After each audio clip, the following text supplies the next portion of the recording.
Okay, so can we just be history enthusiasts for a minute? Go with me. In early 536 AD, a volcanic eruption in Iceland spread ash across the northern hemisphere. And it created a fog that was so intense and massive that it altered global climate patterns, causing years of famine. Much of the world went dark for a full 18 months. It's said that people couldn't even see their own shadows, even at noon. The Byzantine historian Procopius wrote that the sun gave forth its light without brightness, like the moon, during this whole year. He also wrote that it seemed like the sun was constantly in eclipse, and that during this time, men were free neither from war, nor pestilence, nor any other thing leading to death. The fog blocked the sun during the day, causing temperatures to drop, crops to fail, and people to die. This period of cold and starvation caused economic stagnation in Europe that intensified in 541 AD when the first bubonic plague broke out. The plague killed between 1/3 and 1/2 of the population in the Byzantine Empire or Eastern Roman Empire. Okay. Have you ever been in that kind of darkness? Okay, sure. Maybe the power goes out at school or in the theater, and there's always that one friend like me who screams like a famous opera singer, okay? Or maybe you wake up in the middle of the night and stumble around in the dark to find a light switch. Either way, you know the chaos that can happen when you suddenly find yourself surrounded by darkness. It's easy to feel lost when you can't see your hand right in front of your face, right? So here's the thing. There is a lot of chaos and darkness in the world right now. There's political upheaval, war, disease and illness, and financial and cost of living difficulties. It seems like there's always something in the news that is causing disruption and bringing chaos into people's lives. But it's not just national or state level chaos. You may be experiencing your own personal season of chaos, and maybe even darkness right now. And if that is you, I bet it feels like you're stumbling your way through life as you walk forward and in the darkness of your current situation. What the world is facing today and what some of you may be experiencing personally reminds me of the opening verses of Genesis, where there was a darkness all over the earth. In the biblical account of creation, we read that the earth was formless and empty, and darkness covered the deep waters, and the Spirit of God was hovering over the surface of the waters. Then God said, "Let there be light," and there was light. And God saw that the light was good. Then he separated the light from the darkness. God called the light day and the darkness night. That phrase, "without form and void," in the original Hebrew is tohu vavohu. And it's difficult to translate, but one of the best definitions is chaotic and empty. I bet there's some of you today who feel like your world is chaotic and empty, right? Maybe there's chaos in your family. Perhaps there's chaos in your neighborhood. School, your schedule feels even chaotic. You're a junior or a senior and the future feels chaotic. You're a freshman and all of the newness feels so overwhelming. Well, what happens next in the story has, I believe, the power to bring hope and purpose into whatever situation that you're facing. In the very next verse, God speaks into the darkness and chaos and emptiness with 4 important words. God simply says, "Let there be light." And immediately, the author of Genesis tells us that there was light across the whole earth. And when God saw the light, God determined it was good. So in the next part, God goes about the process of separating light from darkness. Now, some of you may be wondering, well, what exactly does this have to do with me and my current situation?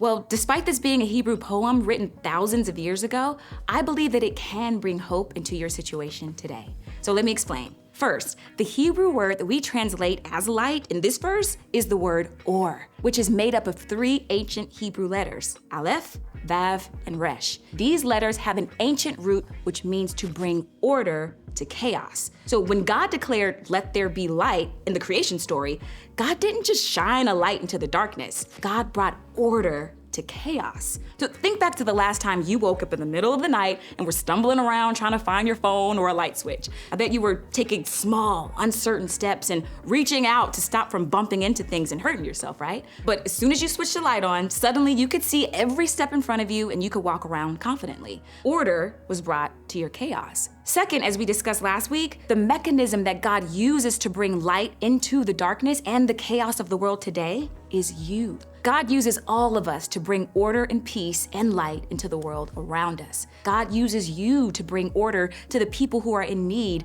or who are hurting. We are the ones that God has called to bring order into the chaos of people's lives. The reality is, God's light in you brings order to chaos. This idea was backed up by Jesus, who said something like, when compassion for others is a central part of who we are as his followers, our bodies will be filled with light, shining brightly in a dark world and bringing glory to God. Have you ever seen someone running in the dark? I've seen people who either get up super early to run before anyone else is up, and I've also seen people who run at night after most people are done for the day. To make sure that they were safe, they wore a light-up running vest. They even make like really cute little dog collar ones, like so cute, right? Anyway, this is what God is asking us to do. We all have different personalities, just like those vests come in so many different colors.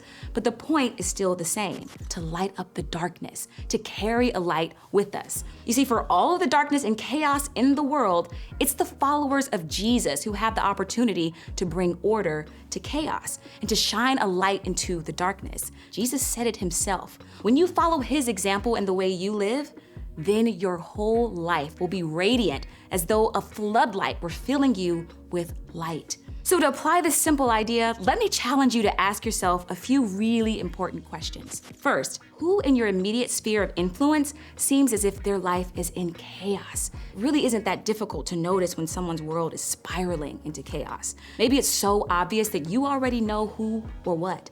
Or maybe it's more subtle. It is a change in their attitude, or it seems that they're really distracted, or they're sad or rushed. You can bring order by showing compassion and peace to people around you who need a kind word, a simple acknowledgement, or even a hug. So here's another question. How can you help lighten the burden or relieve the stress of someone you know or care about? Maybe it isn't enough to just say something. Maybe God is pressing you to do something. Offer to help, or consider figuring out how to help without the person who needs help even knowing it's you. We shine a light when we help others carry the burden that they're struggling with. But just a quick note though, not every burden is your responsibility. There are things that adults need to deal with on their own, and I don't want you to feel the pressure to do something about a situation that you have no control over. There are also some situations where someone is being hurt by someone else, hurting themselves or hurting someone else. And if that's the case, the best that you can do to help is to tell a trusted adult that you know right away. That might be the best way to shine a light on a chaotic situation. But maybe the most pressing question is the one to ask yourself. How do you need to bring order into your own chaos? As author Bob Goff once wrote, darkness wants us to live our lives worn out.